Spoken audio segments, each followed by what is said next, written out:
Hi, boys and girls. It's Mrs. Bean. Today, we're going to be continuing our lesson on digraphs, CH at the end of a word, SH at the end of a word, and TH at the end of a word.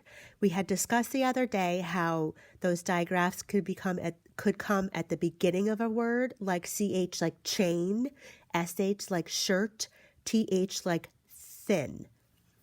Today we're going to learn about how it comes at the end of a word as well.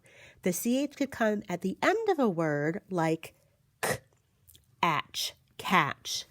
It can also come at the end of a word like t, each, teach. Notice that the EA is a vowel team as well. When the E and the A go together, the E says its name and the A is silent. So instead of saying eh, it's going to say E. The next digraph, SH, says sh, as in ash, rash, and dish, d-ish, dish. The TH at the end of the word says th, as in bath, bath. And we have a vowel team again here. EE says E, as in t, teeth.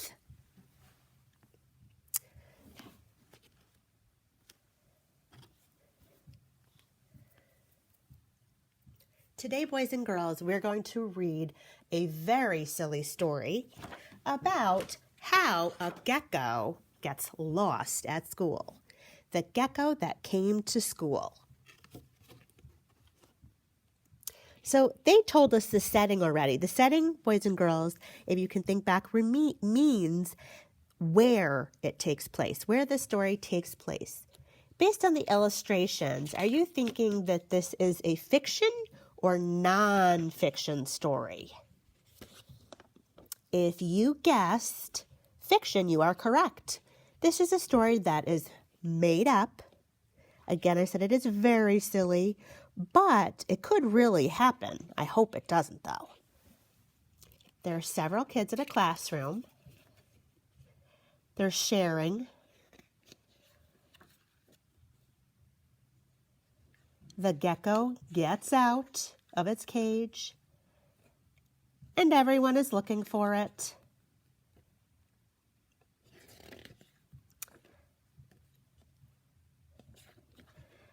I am not going to show you the ending because I want it to be a surprise.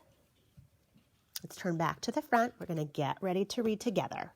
The gecko that came to school. Annie was peeking into her pocket.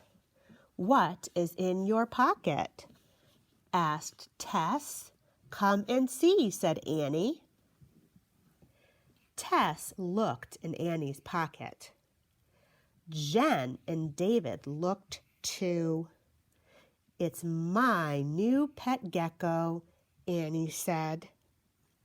"He is cute," said Jen. "He is cute," said David. Again, boys and girls, I emphasize the word is because it was in dark, bold print. But you can't have a pet in school. "Mrs. Peck will get mad," said Jen. "I just had to bring him," Annie said. "He is so much fun. He is the best pet ever, and he can run really fast."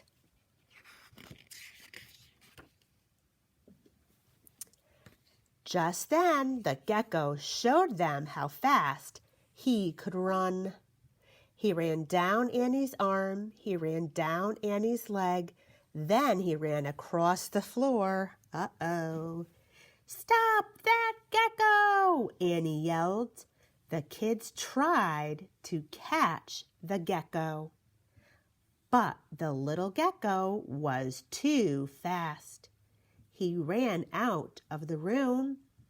Annie and her friends ran after him.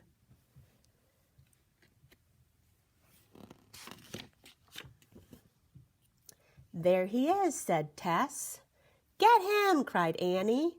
Tess grabbed for the gecko. David fell over Tess. Jen fell over David. And Annie tripped over all of them. The gecko raced into the lunchroom. Little kids screamed, chairs crashed, milk spilled, and Mrs. Wells dropped her glasses in the mashed potatoes. There he goes, yelled Tess.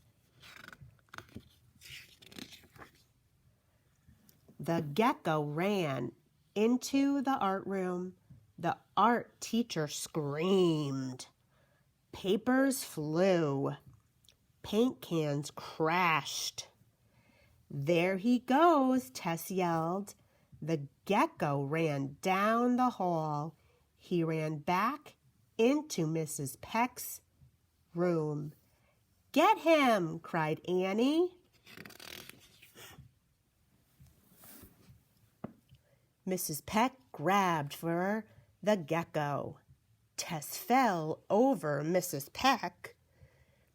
David fell over Tess. Jen fell over David, and Annie tumbled on top of them all. I'm really sorry, Annie said. I just wanted to show off my gecko. Now look at us. Oh, here it is, our surprise ending. Jen and David could not stop giggling. That's okay, Annie, Tess said. That gecko is the best pet ever. Now, where did that gecko go? Boys and girls, can you find the gecko?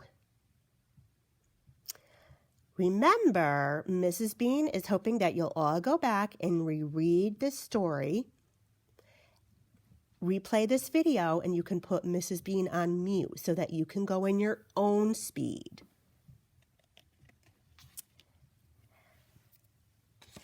Today, I would like you to take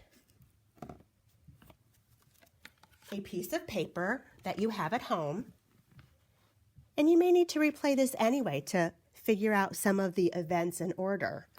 I would like you to complete a first, next, then, and last chart.